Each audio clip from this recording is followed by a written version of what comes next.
Bom, amigos, nós estamos de volta aqui com a nossa entrevista com o presidente da Câmara Municipal de Goiânia, vereador Irã Saraiva. Presidente, a sua visão, por conta da sua vasta experiência política, o que fazer para mudar a imagem dos políticos do Brasil a partir do Congresso Nacional por conta de maus políticos?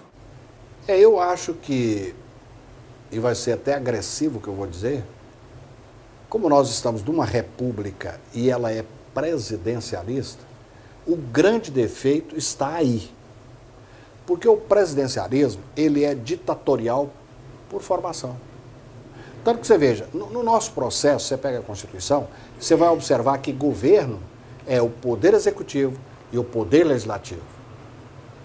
Por quê? Porque todas as leis, inclusive o orçamento, que para mim é a principal lei, quando você mexe com a estrutura de como fazer com os recursos arrecadados via impostos. Muito bem. Ora, se os dois são poder, ali o artigo 2º da Constituição tinha que estar realmente sendo cumprido. Caminharem independentes e harmônicos. E isso não é verdade.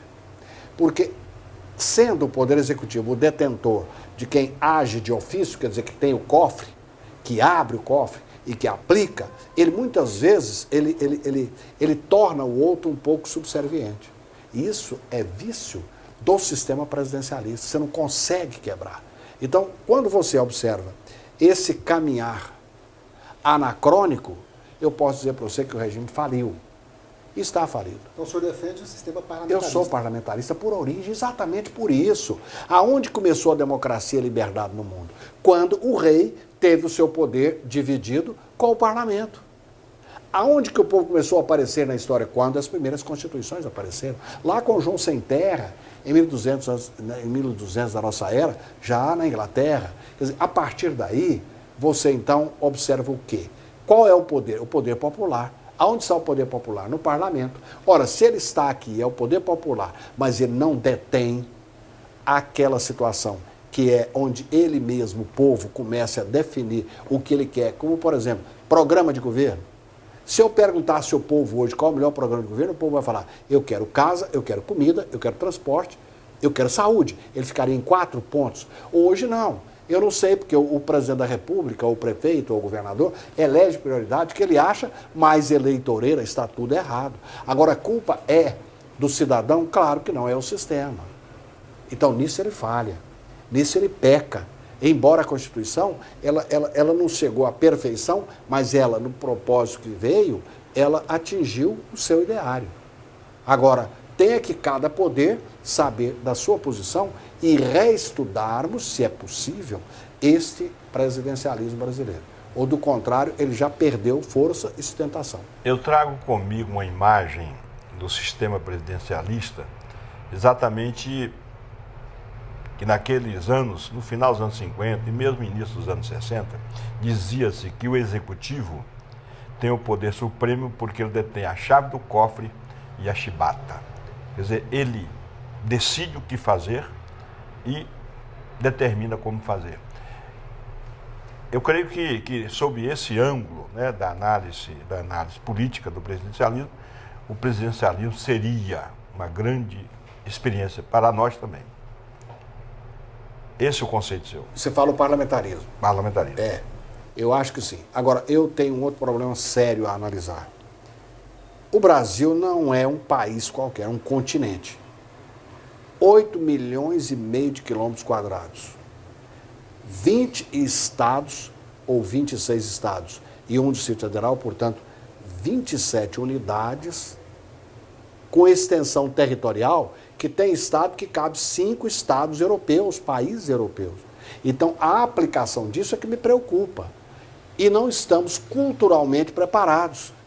Porque nós temos que começar primeiro num processo de escolha diferente do que está aí. Por exemplo, o voto teria que ser distrital. Porque aí você aproxima o eleitor daquele seu representante. E aí, este eleitor próximo do representante, as teses que o povo quer, o representante terá que seguir. E eu ainda vou mais distante, João. Eu cobraria, inclusive, neste voto, o recall do voto. Quer dizer, aquele voto dado pelo eleitor, o eleitor teria o mesmo poder de tirar o mandato. Não é igual aqui que é um processo, 4 anos, 8, e você não encerra o procedimento de punir aquele que não cumpriu o desejo popular. Então, o recalque do voto seria isso: dar uma moção de desagravo, dar uma moção de agravo, não quero, e tomar daquele eleito o mandato e convocar essa eleição imediatamente. Então, você veja que é um negócio monstruoso para a sua estrutura, mas, no entanto, tem que, como você sempre diz, mas tem que experimentar um dia. Porque o exemplo de parlamentarismo que nós temos, ele foi mitigatório, ele foi para quebrar galho, por exemplo. Cai um presidente da República, põe. Isso não é mods, pô. Não é mods para parar a possibilidade de sangramento, não é? O sistema tem que vir com base, começando câmaras municipais, Assembleia Legislativa e lá o Congresso Nacional. Agora, quando você adere a um sistema desse, o povo tem que estar preparado para isso. É o que você bateu agora mesmo, cultura e vontade de fazer. Por que que eu digo isso? Porque se nós, na própria Constituição, entendemos que governo é o executivo e o legislativo, o modelo que melhor assenta nisso é o parlamento. Por quê? Porque o povo elege os parlamentares escolhem o gabinete para governar. E esse gabinete, ele não é ad eterno, ele não tem aquele mandato cuja raiz está no exercício. Não, está no descumprimento do exercício. Porque se eu não votar segundo o que o povo quer, cai o gabinete. Se não cai o gabinete, derruba-se o parlamento. Tem eleição, o mundo está vendo isso agora. Se o presidencialismo e o parlamentarismo se confrontam dentro dessa estrutura, essa visão de governo, não haveria uma saída para um misto de governo entre parlamentarista e presidencialista? Eu digo para ele o seguinte: nós sofremos de um mal maior em termos históricos no país, e acho que isso os países também presidencialistas, todos devem sofrer o mesmo que passa pelo Brasil. É que o poder centrado numa só pessoa, no caso da figura do executivo, ele acaba, eu sempre digo o seguinte, o poder seduz, embriaga e entorpece a mente humana, seja quem for. É muito complicado a pessoa chegar ao topo do poder se não for dados acessos, assédios, etc, etc. Então, muitas pessoas mudam no curso da sua própria história. Não é o seu caso. Mas veja bem, em muitos casos, observa-se que os governos, em todos os níveis, passam a ter o seu mandato, ou o poder que lhe é dado pelo povo, como algo particular. Eu acho que é aí que está a ferida mais cruenta do processo político brasileiro. Quer dizer, a pessoa sai do seu estado normal de um mandato popular para gerir a coisa pública como coisa sua, propriedade particular. Como é que você analisa essa situação? Pois é no mesmo raciocínio, você está me facilitando hoje a gente fazer algumas análises que são procedentes, né? E você continua num raciocínio que é este, que vai me permitir cada vez mais torpedear o processo. Veja bem, você pegou, por exemplo, os anos 50, né? Pegamos o período de Vargas.